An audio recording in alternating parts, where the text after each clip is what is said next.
What's up, everybody? Rob Wilson here, host of the Money Monday segment on Rob Wilson TV and founder of the March Money Madness Bracket Challenge. Thank you guys for checking out the selection show. What we're going to do right now is check out all of the stocks that have been selected to the technology region of March Money Madness. So let's just jump right into it.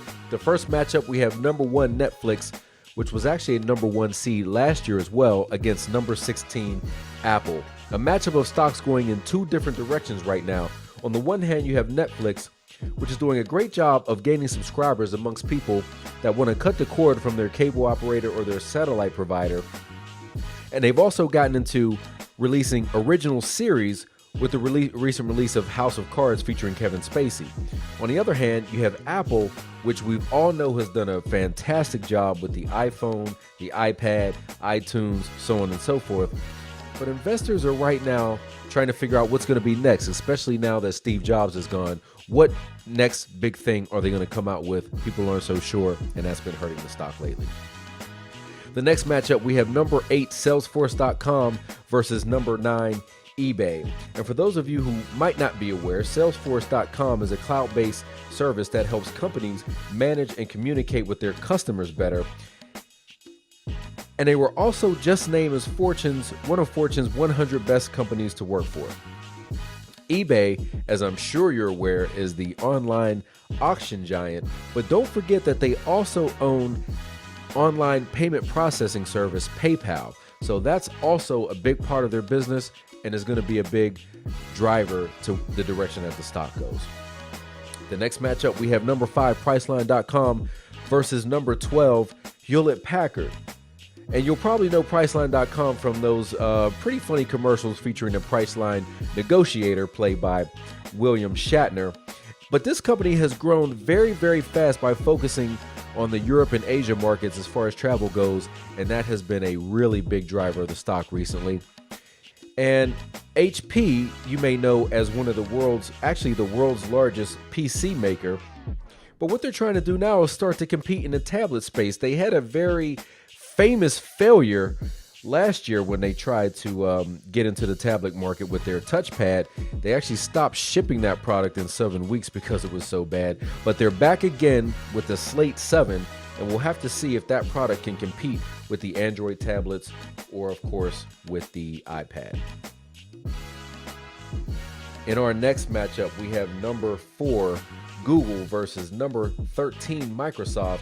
And this is interesting because it's not only a competition between Google search and Bing search, but you've also got the matchup between Google's Android operating system, which runs on a lot of mobile devices, and Microsoft's new mobile operating system, which is on the Windows Phone and the new Microsoft Surface tablet. So these two companies are competing in a lot of areas, and it'll be interesting to see how this one plays out.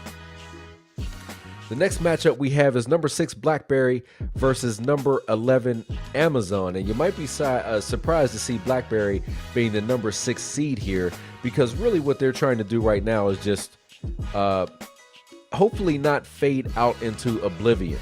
They released a new BlackBerry 10 operating system, and they're trying to gain some users back who have switched to either the Android or the iPhone. And meanwhile, you have number 11 Amazon, who is busy eating up and just killing brick and mortar retailers, because a lot of you guys go to stores, check out products, then you go home and buy it on Amazon because you can find it cheaper. And their CEO, Jeff Bezos, was recently named Fortune 2012 Business Person of the Year. So they've definitely got fantastic leadership, and we'll see which direction the stock goes. The next matchup that we have is number 3 Zynga versus number 14 Facebook. And this is also an interesting matchup because these companies are really related.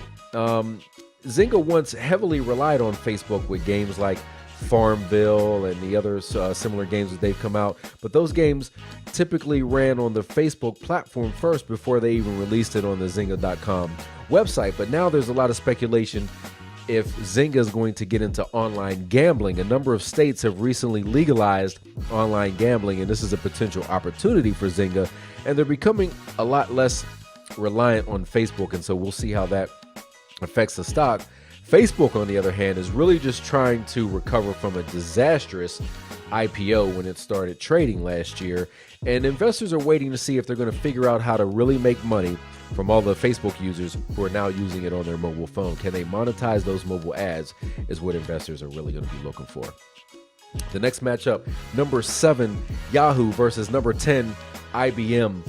And number 7, Yahoo it has made news recently because they've got a flashy new CEO, Marissa Mayer, that they post from Google. But she ruffled a lot of feathers recently when she came out and released a policy that says Yahoo is no longer going to allow people to work from home. So we know that the employees aren't very happy about this. Let's see how investors react to it. IBM, on the other hand, you may know from being a very big computer maker in the past. You may have had an IBM ThinkPad. They're out of that business, and what they are more focused on right now is a global solutions and IT technology firm. And you may know them from their commercials where they talk about building a smarter planet. So we'll have to see which of these technology firms, Yahoo, which is based on search, or IBM, more focused on providing services to companies, which one will perform better. And the last matchup that we have in the first round, the technology region, is number 2, LinkedIn versus number 15, JDS Uniphase. You may know LinkedIn as sort of the Facebook for grown-ups, Facebook for business people. But LinkedIn has done a fantastic job of figuring out how to monetize its business-focused user base. And it's actually been the best performing stock amongst the social media companies that have decided to go public. And number 15, JDS Uniphase, makes testing equipment for technology companies like cable providers and cell phone operators.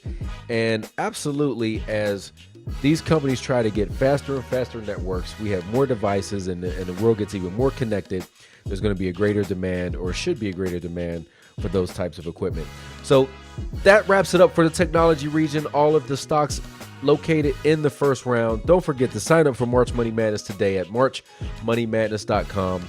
And for more tips, tricks, help, education, all sorts of learning that you can get on the stock market, don't forget to follow me on Twitter at RobWilsonTV, or check me out and like me on Facebook at facebook.com/RobWilsonTV. Stay tuned, sign up today, and check out the other selection show videos in the other region. Check you guys out soon.